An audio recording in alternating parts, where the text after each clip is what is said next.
Pouse around the house. Today we're looking at part 11 in my series of loft conversion videos. We're going to be putting the insulation board between the rafters and we're going to be applying the breathable membrane and battens. I'm sorry, but I have to leave. Was the last thing that you said to me. You left me standing there in the rain. Then you hid behind your barricade. It's typical that you want me to stay.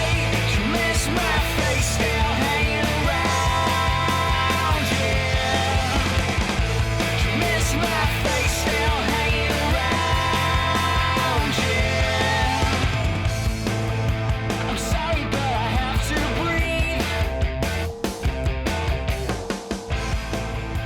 And then you're calling me out. If we take a quick look here, it's all we're doing just on the end of this hip is we put some OSB board up there, so that's going to finish off the inside space for the cupboard, and then we're putting some insulation board on the back of it so that all that cupboard space is fully insulated. We'll do some underboarding on the inside of the cupboard then at a later time, so it's exactly the same as the rest of the roof. So you've got the insulation between the rafters, insulation underneath, and we're also insulating this bit here between the rafters, but again this space is dead really, we won't be using it, so you don't really have to do that. I'm also going to put some rock wool in this bit here between these joists, even though we're not using this bit of ceiling, and it's what that does is gives you meets your fire regs, and it also keeps the space downstairs warm. So that's my bathroom ceiling, so it keeps it all nice and warm up to the edge so you don't get any cold spots. So we got rock wool, insulation between the rafters, insulation on the back of that board, we're underboarding, so it'll all be bang on, lovely and warm even in the cupboard space as well as the main loft. I'm sorry, but I have to leave. Was the last thing that you said to me. And there's a view all the way along. We've got all that insulation board between the rafters, underboarded, coming right the way to this hip. Got all that rock wool in there, and then we're going to stick the insulation between the rafters there. So have a look over there now. We've taken every nail out of the batten on my neighbour's side of the roof, and then we're just trimming these down, these battens, because at some point mine have been put onto an additional batten rather than on the rafter. So by trimming his battens down to the middle, we can butt mine up to it. They'll both be sitting on the rafter. And then it's what we're going to do when we take the nails out is slide my felt right underneath his slates as far as we can go to the next nail. And that way then we've got a lovely overlap between me and next door before we start putting the slates back on. And then we're going to staple the felt down, and then we're going to go over that with battens then at the appropriate spacing. Now we're ready to put the felt down, but before we do that we've got to make sure there's no nails in any of these rafters and get rid of stuff like old bird nests and any crap that's underneath.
By here we got one rafter that was slightly high because we used one of the old rafters, so we're actually going to go back now, take it out and use a piece of 2x4 and do it properly so we got a nice straight line to work off, otherwise we'll have a high point in this roof.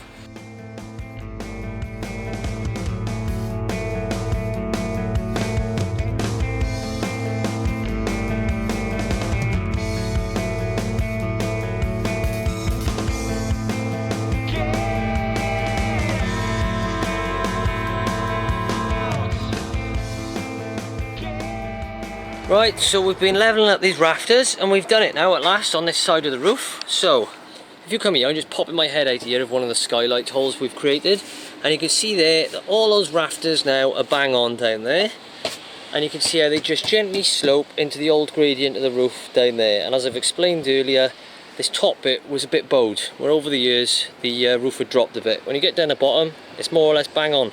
So where it went up and sagged, we've basically continued that up to our higher ridge board. So you can see all the way across the top we're nice and straight, and as we go down we're now nice and straight. And then down there you can see we've felted some of that. This is this bit of hip here where the dormer extends off the side.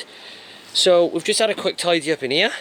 So you can see the floor's nice and clean now. We've got rid of all the crap and all the tools, and we've tucked those under the eaves. All the eaves are done. You can see under there the work we did before. You've got this plywood, 6mm ply for the back of my cupboard. You've got the underboard and the insulation.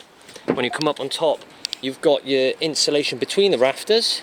Then we've got the felt with the air gap, and we've got the battens over the top, and then obviously we'll slate at a later date. And then eventually between these verticals here, I'm going to insulate those as well with a thick insulation, probably 50mm, maybe 70mm. I'll have a word with the building control officer, see what I need to put in there. That'll go all the way along here, so I'll have insulation everywhere really. The cupboards will be nice and warm, but the interior of the room will meet all the building regs. So all we're doing now is cutting up the insulation to go in these sections of the rafters, which we've just done. And if we can get this up as far as this purling or a bit further, you can see I can then do the rest of the insulation this side from the inside at a later date. But I have to get that in because we've already boarded all that, because we had to get those materials in before this gap was too small to get them in. So it's a bit of a nuisance because it's starting one thing onto another, back to another. But in the end it'll be worth it, and I should have felt over this side by the end of the day, fingers crossed, all the way around there. And then we'll be looking at probably building the dormer next on the back of the house, which will be here. Once we've got the dormer structure in place, we can look at how straight these rafters are on this side and work around it. But given that the dormer sticks out the middle and we're cutting out most of the rafters on that original roof, then probably not going to be as much of a problem, as the majority of this side of the roof is brand new rafters here. And so all we've got to do then is put a skylight hole in on this side.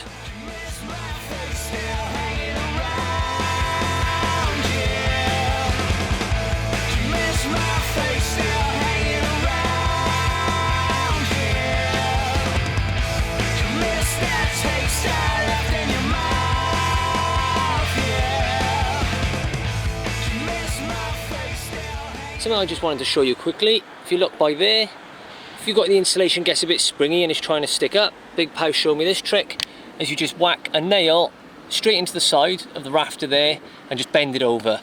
And you can see there and one just above it, and we've got one by there as well. Just make sure it keeps this down so it's not going to lift up into your felt when you felt over the top of it, and it's going to keep that air gap that's required.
So that's all this side of the roof now battened and felted.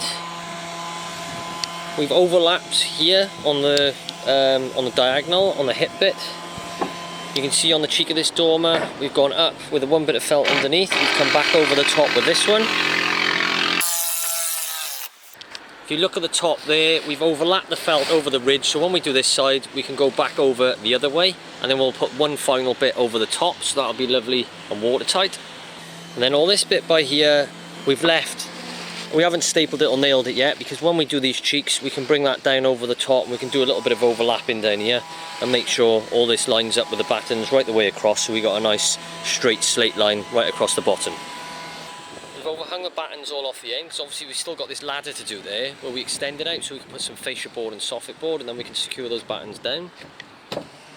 And you can see we've turned the felt up on the chimney, so when we redo the lead, that can tuck up underneath it, and again, any water will go over the top of the slates, over the felt, and there'll be no chance of any water ingress that way. So that's it for today's video. If you want to see more of my loft conversion videos, you can click on the links in the description section below. And for more DIY, how-to, household tips and product review, please watch my other videos, and don't forget to subscribe. I've been Pouse around the house. Ta-ta, farewell.